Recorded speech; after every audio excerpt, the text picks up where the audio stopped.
అంటే రొక్కుపోతే చూడండి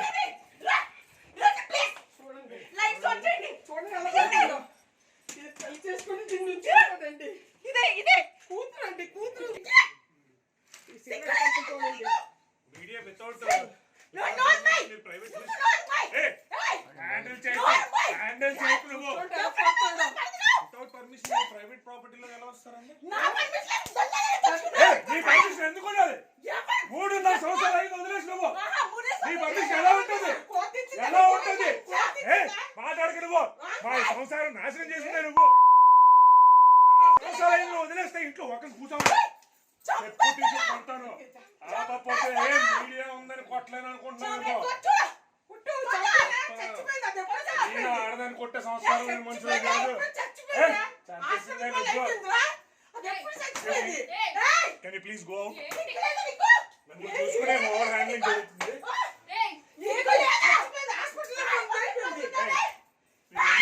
బయటకు వెళ్ళి పోలీసులు తెచ్చుకుంటారా ఏం తెచ్చుకుంటారో తెచ్చుకోండి బయటకు వెళ్ళండి media please go this is my private space and you have no permission to come you have no permission to come and మీకు కూడా తెలుసు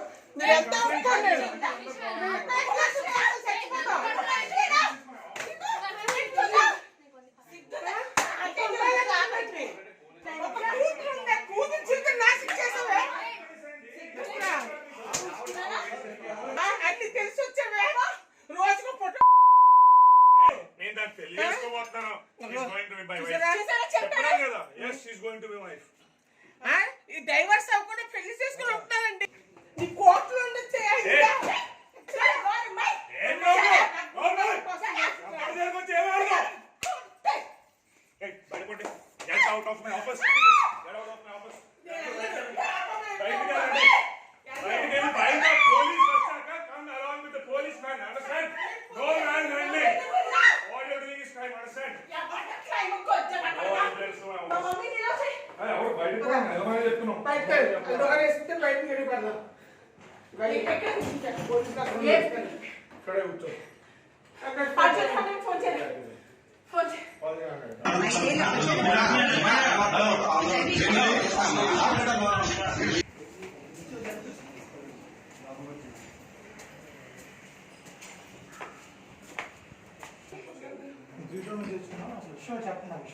చెప్తున్నాను సార్ ఆ రూమ్ లో దాన్ని పెళ్లి ఉన్నాడంటే నా అందరికి పెళ్లి అయింది నాకు పిల్లలు చెప్పుకుంటున్నాడంట నేను వైఫ్ సార్ నా పాప సార్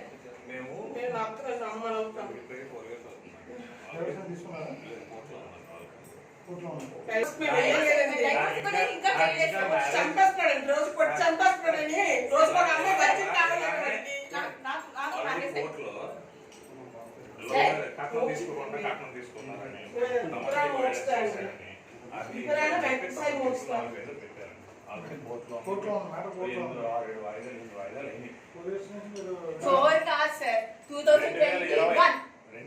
మార్చి అంటే ఇప్పుడు 4 ఏళ్ళు అంటే సార్ మీరు చెప్పింది కాదు సార్ పెళ్లి అయిన దాన్ని ఉంచుకొని దీన్ని పెళ్లి చేసుకుని ఉండొచ్చా అది చట్టం ఒప్పుకుంటారా అది చట్టం ఒప్పుకుంటారా పెళ్లి కాలేదు అనవసరంగా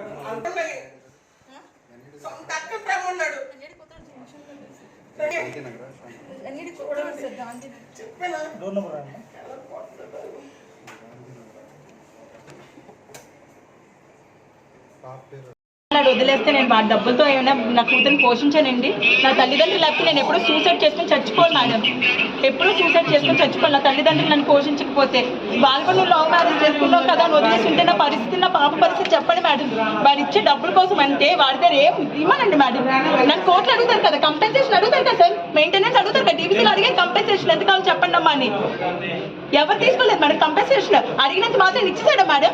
దొంగలు కదా మరి బయటికి రాదు తొందరగా, రాత్రంతా తిరుగుతారు, రాత్రంతా పడుకోరు, మళ్ళీ తెల్లవారులు పడుకుంటారు, అలా మరి రాత్రి వరకు పడుకునే ఉంటారు. అదేం జన్మ సార్.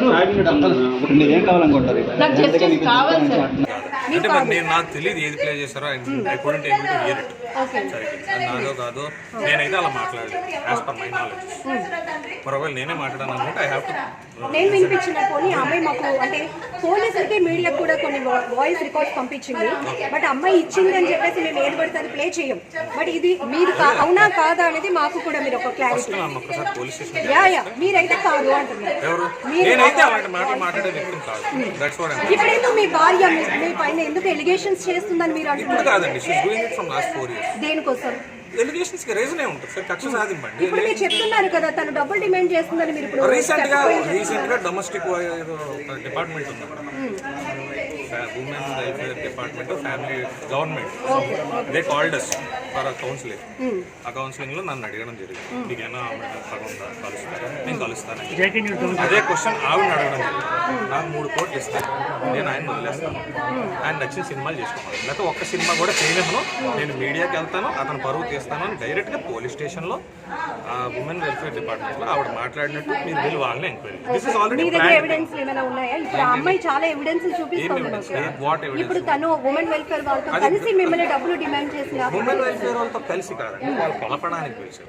వాళ్ళ ముందు ఆ మాట ఎప్పుడైతే అన్నారో మిమ్మల్ని కలపలేమండి, మీరు కోర్టులో చూసుకుంటాం, వాళ్ళు పంపించేస్తారు. ఓకే, మీ దగ్గర అది ఏమైనా ఉన్నాయా ఎవిడెన్స్? కానీ పోలీస్ స్టేషన్ లో మాట్లాడిన దానికి, వెల్ఫేర్ డిపార్ట్మెంట్ లో మాట్లాడిన దానికి ఎవిడెన్స్ కాదండి. మీరు ఎలా ప్రూవ్ చేసుకుంటారు? మీరు ఇన్నోసెంట్ అని ఎట్లా ప్రూవ్ చేసుకోగలుగుతారు? నేను మిమ్మల్ని క్వశ్చన్ అడుగుతాను, can this police B influenced? ఏమో అంటే మీ పైన అభియోగాలు వచ్చాయండి, మీ పైన అభియోగాలు వచ్చాయి. మీ భార్య అంటే చెప్పి ఆరోపణ ఎలిగేషన్ అది అలా అడగండి.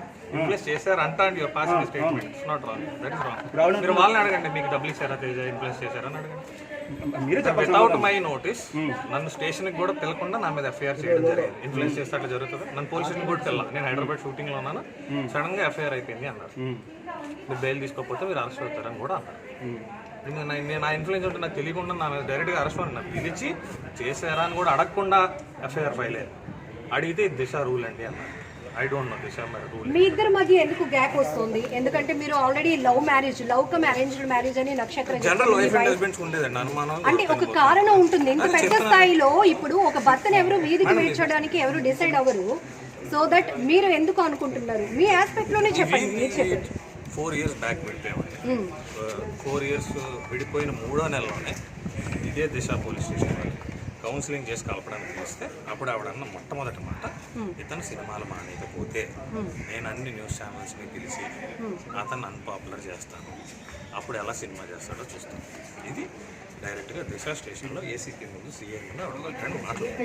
ఆ తర్వాత చెప్పాను, సార్ ఏంటి ఇలా అవుతుంది, నిజమేనా, ఊరుకున్నామ్మా, మీ ఆయన అలాగే మాట్లాడతాడని చెప్పాడు ఆయన.